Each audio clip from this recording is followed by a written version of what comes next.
Olá, hoje eu estou passando aqui para refletir com vocês acerca da questão do tempo, mais especificamente na questão da docência e também em relação às estruturas sociais, em relação a essa temática, e eu trago essa reflexão inspirada em uma disciplina que eu estou fazendo no curso de doutorado acerca das temporalidades na docência com as crianças da educação infantil, com o professor Rodrigo Sabala e também a partir de algumas dicas de leitura que eu pude ter acesso, então, e me aproximar de alguns tensionamentos acerca dessa questão das temporalidades, né, do próprio tempo. A dica de leitura que eu trago é esta aqui, do livro de Hartmut Rosa, que ele é um sociólogo alemão, tá? Este livro aqui ele é uma tradução de 2022, mas o livro original foi publicado no ano de 2013. E o título dele é Alienação e Aceleração, por uma teoria crítica da temporalidade tardo-moderna.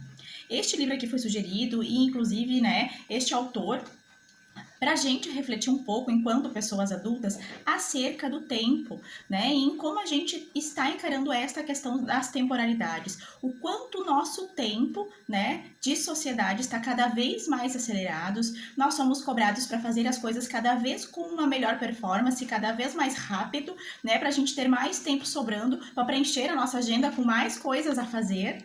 Né? E quem tem esse discurso assim, né, que quem não gerencia muito bem o seu tempo é uma pessoa desorganizada, é um procrastinador. Então que a gente precisa ter uma boa performance em relação ao tempo e fazer as coisas muito rápidas, né, com uma maior eficiência para ter mais tempo sobrando para fazer mais coisas, né? Inclusive as inteligências artificiais, vem aí, isso não é uma crítica, né? Eu acredito que tudo utilizado com moderação pode ter seus benefícios também, mas para a gente pensar acerca disso. E quando a gente vai falar dos tempos na educação infantil, que a gente tem que respeitar os tempos das crianças, que as crianças precisam de tempo para comer, que elas precisam de tempo para explorar as materialidades, né? Para ver as sutilezas do cotidiano, que nós, professores e professoras, também temos que nos atentar a essas sutilezas. No entanto, nós temos que entender que as crianças e a escola de educação infantil, mais especificamente, não habita o mundo a par. A gente está inserido no mundo, em um contexto, em uma sociedade que tem estruturas de poder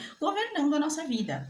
Né? E a gente, então, enquanto docentes, pessoas críticas e reflexivas que querem contribuir com a educação de outras pessoas críticas e reflexivas, a gente também, então, precisa fazer essa discussão, né, política acerca do tempo.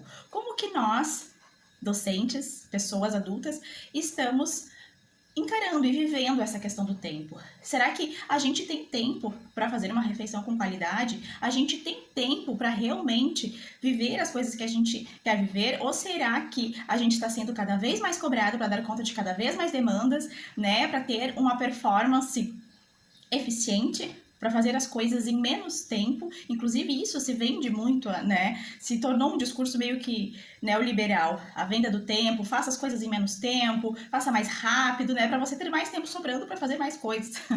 Então eu trago aqui, eu até vou mostrar para vocês assim alguns títulos que tem esse livro aqui, né? Que nos fazem a gente pensar acerca da questão do tempo, né? Até para vocês também terem uma ideia do que fala este livro.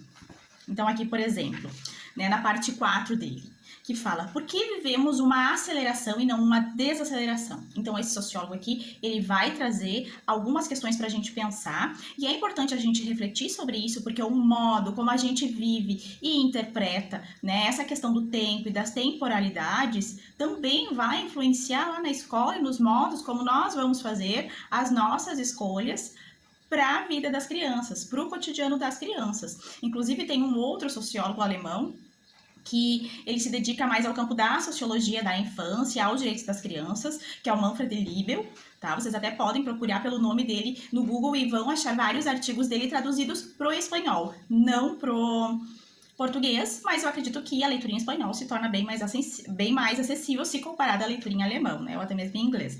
Então, ele lança uma pergunta, na verdade. Por que a gente defende os direitos das crianças?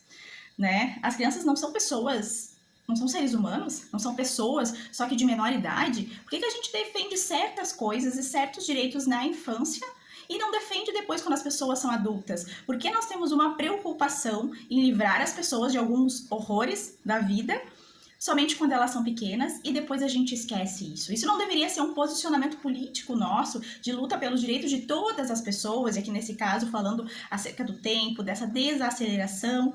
Será que só as crianças têm que ter tempo para comer e para desfrutar? Ou nós também? A gente sabe que na sociedade e no contexto em que a gente está inserido, muitas vezes esse discurso pode se tornar até utópico, mas a reflexão é muito importante que a gente faça, né? Para a gente também não cair num discurso que é feito de um modo vazio, ou porque as pessoas simplesmente estão falando que as crianças precisam de mais tempo para se alimentar, que a questão do tempo é algo que precisa ser planejado, se a gente não está refletindo sobre ele de uma maneira mais ampla, como algo que estrutura e organiza a sociedade. Tá? E que nós todos e todas estamos imersos, a escola, as crianças, as famílias, tá? Então vou ler aqui também mais um subtítulo para vocês, de algumas discussões que ele traz também. Ele até traz alguns esquemas mostrando sobre a questão do tempo, né? Falando como se dá essa estrutura da organização, o que leva à aceleração, né? A aceleração da comunicação, a aceleração do transporte, que vai acelerar na questão da produção e vai influenciar diretamente no mundo material, então, tá? Então, eu espero que essas perguntas, né, muito inspiradas também no que eu tenho acesso lá no curso de doutorado e que eu trago para compartilhar um pouquinho com vocês, possa ter trazido algumas inspirações para a gente começar a refletir acerca do tempo, né? E quando a gente for pensar sobre a questão do tempo e falar sobre o tempo na infância e na escola de educação infantil, que a gente possa também lançar esse debate de uma maneira um pouco mais ampla, entendendo como ele reflete na nossa vida e como isso vai influenciar também nos modos como nós vamos planejar e executar a nossa docência, tá certo? Quem achou que esse vídeo trouxe alguma contribuição e se interessou pelo conteúdo e quiser acompanhar mais, eu convido a se inscrever no canal, tá? E quem já é inscrito, deixa meu muito obrigada. E se você quiser também pode deixar um comentário para a gente continuar essa discussão.